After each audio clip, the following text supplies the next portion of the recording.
Buenas tardes, mi nombre es Andrés Rojas, soy estudiante de Ingeniería en Sistemas de la UNAD y este video lo estoy grabando para el curso de Ética. Que se nos pide hablar acerca de las posibles soluciones a las problemáticas planteadas en la tarea anterior. Voy a empezar por la primera. Esa es la que plantea Escobar, en la cual habla acerca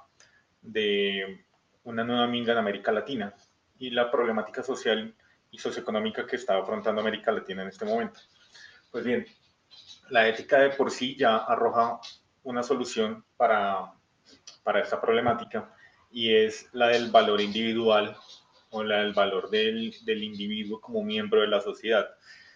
Porque afirma la ética que en principio el comportamiento moral comienza como una educación, o perdón, comienza como la educación que se imparta al individuo para que tenga carácter moral y de juicio sobre las cosas, juicio moral sobre las situaciones y de acuerdo a ello pues pueda actuar de buena manera y bajo su tutela la sociedad se comporte de igual forma. En este sentido, cuando Escobar habla acerca de la problemática social en América Latina, él abarca la problemática desde la perspectiva de los movimientos indígenas, los cuales plantean que aunque llevamos más de 500 años de independencia, y con los cuales en el principio se nos vendió la idea que cuando fuimos conquistados se nos entregó la gracia y el poder de la industrialización, el avance de la modernidad. Esa modernidad no es cierta porque está en contra del detrimento en primer lugar del individuo y segundo de la sociedad. Bueno, y tercero, de un tercer actor que él nombra en sus escritos que es la madre tierra o la Pachamama. Éticamente hablando, si nosotros empezamos a comprender cada uno de estos actores como individuos sintientes, pertenecientes a un ecosistema o a un entramado a nivel global, podemos establecer que el comportamiento adecuado es no haga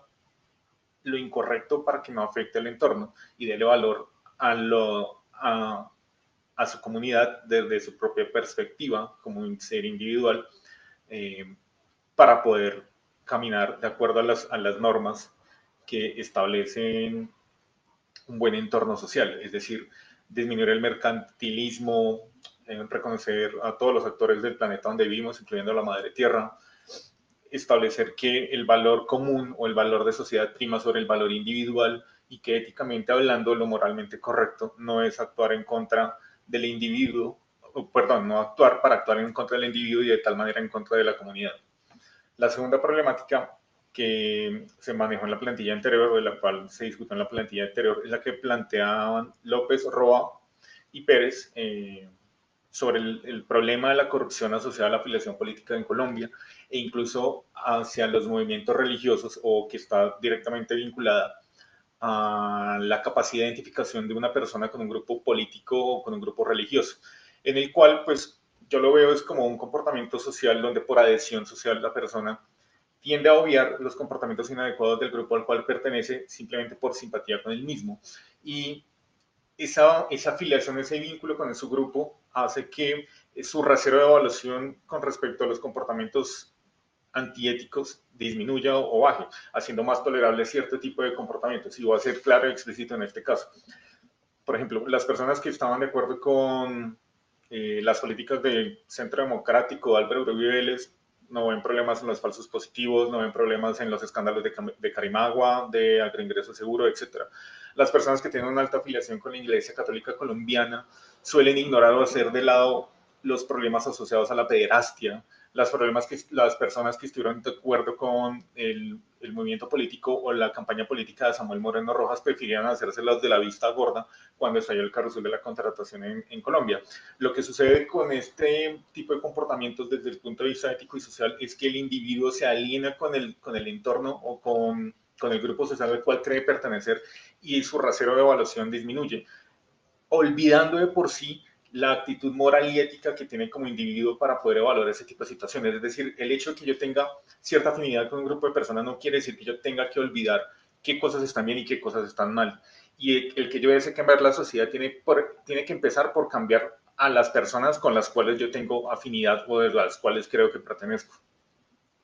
El tercer artículo que citamos en la plantilla anterior o en el trabajo anterior fue el de Cáceres sobre la diversidad sexual y cómo solamente hasta bien entrado al final del siglo XX la diversidad sexual deja de establecerse como un problema de salud o como un problema de comportamiento asociado a una patología psiquiátrica en las personas, para comprenderse como un derecho a la definición de la persona en cuanto a su sexualidad. Lo paradójico en este caso, lo que yo veo gracioso en este caso, y es que por desconocimiento histórico y social de la humanidad, la mayoría de las personas tienden a desconocer o desconocen por convicción propia que la tendencia sexual de los seres humanos hace parte de su definición individual. Y es un fenómeno que no se presenta únicamente en la llamada posmodernidad en la cual vivimos o en la modernidad en la cual vivimos, simplemente se ha hecho más evidente porque la gente el ser humano tiende a comprender que hay una mayor capacidad de diversidad o globalización de los conceptos. Pero si analizamos históricamente, nos podemos devolver hasta la antigua Grecia y podemos ver el ejemplo de la antigua Grecia e incluso los romanos, donde la orientación sexual de las personas no era juzgada como un comportamiento amoral en su momento, sino era comprendida como la decisión o la definición del ser de serlo. De hecho, existe el mito que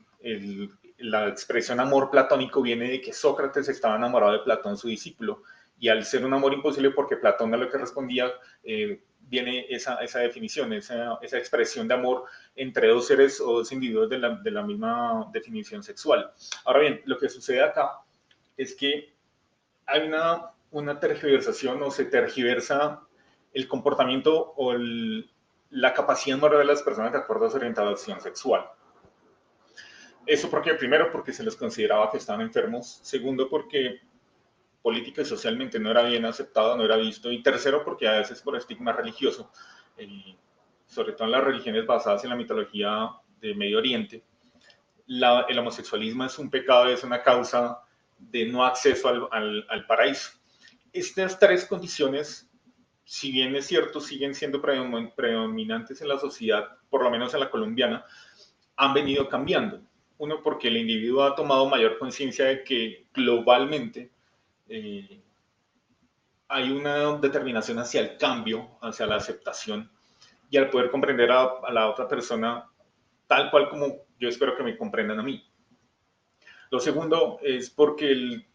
los dogmas religiosos han venido variando y el discurso de los líderes religiosos también han venido cambiando, por lo menos en los que no son tan radicales. La aceptación del ser como tal y no juzgarlo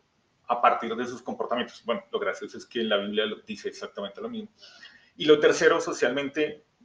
ya no es tan mal visto. De hecho, es una conducta o es una forma de ser aceptada y comprendida como parte de la autodeterminación del individuo. Éticamente hablando, cuando yo tengo capacidad de autodeterminarme, yo puedo empezar a respetar la determinación de los demás. Eh, por último, Aurora hablaba en la problemática planteada acerca del plagio en estudiantes o sobre todo en la educación y más aún con el cambio del paradigma educativo cuando se pasaba de un paradigma educativo presencial o tradicional a un paradigma educativo virtualizado o en la distancia. Ella lo plantea como que es la capacidad para poder tomar el trabajo de alguien más y presentarlo como si fuera propio. La postura ética correcta, la manera correcta de corregir este tipo de comportamientos es enseñarle al individuo que a menos que yo autorice que mi trabajo sea divulgado de forma global, fácil, explícita, sin acreditar lo que yo he hecho, mi trabajo merece reconocimiento. Pero ese reconocimiento empieza cuando el individuo éticamente acepta que el trabajo es fruto del esfuerzo de alguien más y que por ese esfuerzo merece un reconocimiento que se le debe dar. Y no porque esté disponible en la nube o en la red, ese trabajo pueda ser tomado por mí para presentarlo como propio. Entonces empieza por la comprensión del esfuerzo y la dedicación que una persona imprime en sus labores, tanto el estudiante en sí mismo como el autor que está consultando. Muchas gracias.